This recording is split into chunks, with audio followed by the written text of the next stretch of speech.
All right, go. Okay, question. All right.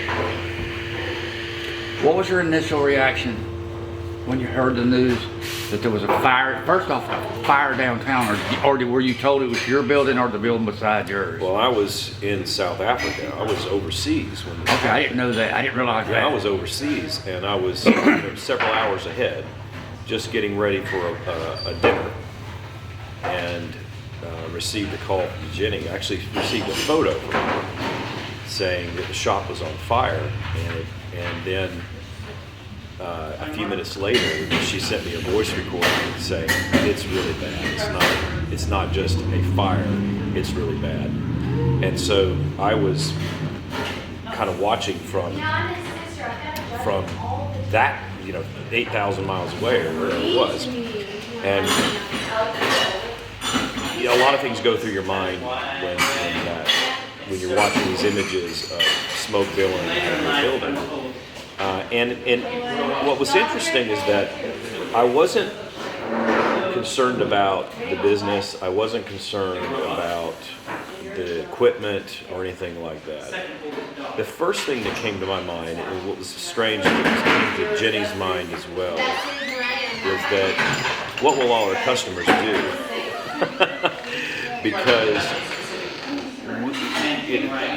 a business like this establishes a kind of family, a liturgy of life, I call it, because it's just kind of like you go to church and you know at certain times you stand up, certain times you sit down, certain times you pray, certain times you sing, and our lives are like that too. You get up in the morning, you have a routine. You fix a pot of coffee, you go feed the cat, you do whatever.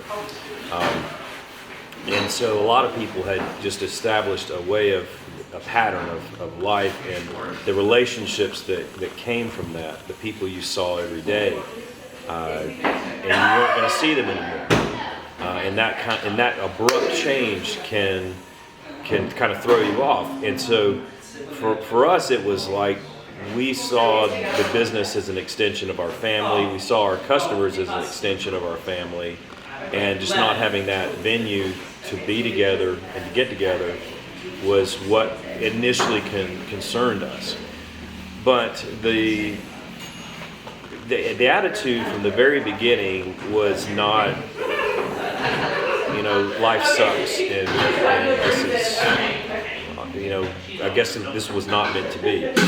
It was the exact opposite. It was like, this is an opportunity.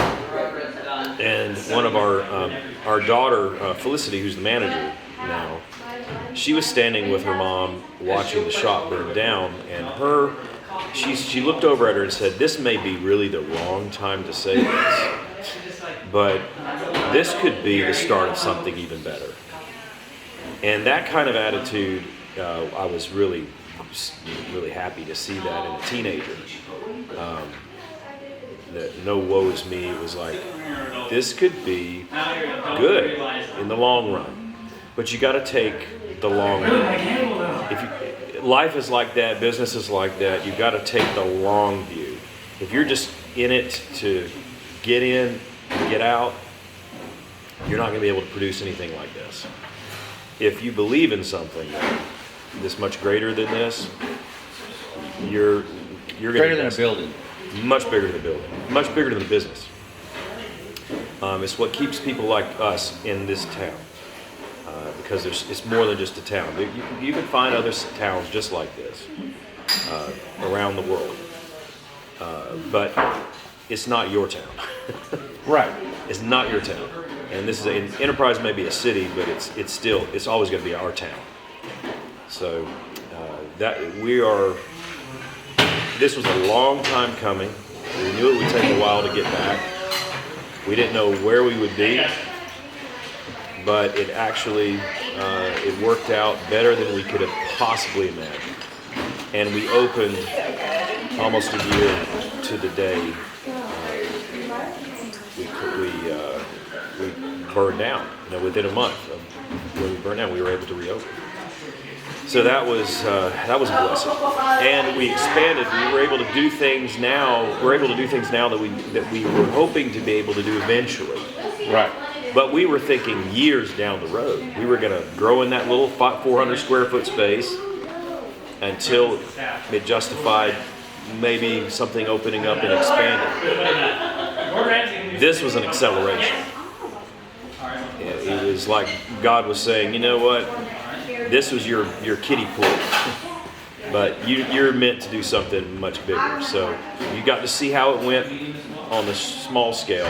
Now you're gonna have a proper business. Before it was fun. Now it's gonna be a proper business. But what we love about this space now is that we can add the books, which we've always loved, but we can also add the living room vibe, where we really didn't have the space to do that before. So, like before though, some things have not changed. Like before, we don't see ourselves as competing with any other business in this city, because we hope to offer something that is just unique. So there's other great coffee shops in town, but they have a different vibe, they have a different feel, and that's perfectly fine. That's great. We have our own unique brand, we have our own unique mission, our own worldview that we kind of bring to the city, and that's what we want to do. And if you like it, great. If you don't like it, there's other options, and we're happy for you. And so we select our menu specifically so that we're not competing against anybody else that's serving the same thing. We are like we did before. See, we're buying from as many local businesses as we can, even those that are so-called competitors. They're really not. We're working together because there's more than enough love in this town to go around for everybody, and there's more than enough need for everybody to receive it. So we're a part of this team, which is downtown. You ready for Whoville? Who is ever ready? I was going to say, who's ready for Who's ready for Whoville? I'll tell you what, though, we're hoping, we like Whoville, but secretly I think a lot of us are hoping that one day we have a sort of a Dickens themed Christmas too, because that's kind of how this shop is laid out. And we wouldn't have to do much decorating at all. But you know what? We're happy to welcome the Who's again to Enterprise, and we're looking forward to it. We're looking forward to it. All right. Anything else you want to add? No, we just are just. I'm glad tickled. you're back. We are tickled to be back. I'll say, tickled. I talked to your son, and he was like, "Yep, 8 days." Yep, we are so happy to be back, and we welcome everybody in. We want you to be seen. We want you to treat this as your home away from home. And we hope everybody has a great Christmas, and we hope you make us part of it. Appreciate it. Have a good day. Thank you.